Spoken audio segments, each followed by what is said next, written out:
Kwento. Ikaw. Ano? Hindi, yung nagtanong kanina. Ibang kanor. Sige, sige kuya. Mayroon pong mag-asawa na balak nila magpakasal.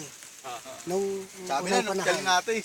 Ngayon, ang gusto nung lalaki, ang panghanda niya, mga exotic na usa, baboy.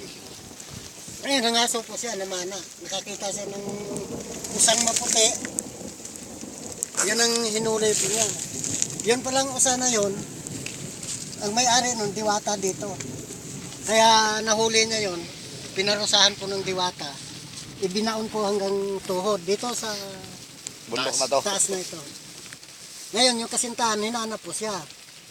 Ngayon, nung makita, nakabaon, nakiusap siya sa diwata na pawalan yung kasintahan at magpakasal na sila. Sabi nung diwata, sige ka, pawalan ko yung kasintahan mo, magkuhan ka ng 7 barilis na langis ng bunga para ikapawalan ko. Ngayon, naghanap siya ng bunga, nung langis ng bunga, doon sa 7 barilis, kumulang nung kaunti. Para makumpleto niya, dinaya niya, dinagdagan niya ng tubig. Kaya nagalit yung diwata, binaon yung kasintahan dito.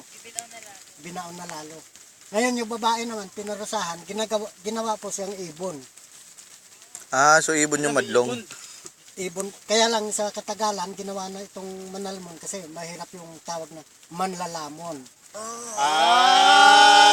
Nung unang panahon, Madlum ha, madlum. manlalamon, Kinain ng lupa. ngayon, nung kwan, sa mga Tagalog na huli na, manalmon na lang.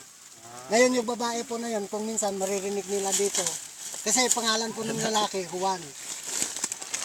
Kaya yung ibon na yun, pag lumipad po yun dito, Wow. kung minsan narinig Picture, nila picture. humihiyaw. Juan ko! Eka. Hinahanap niya si Juan. Juan ko, eka.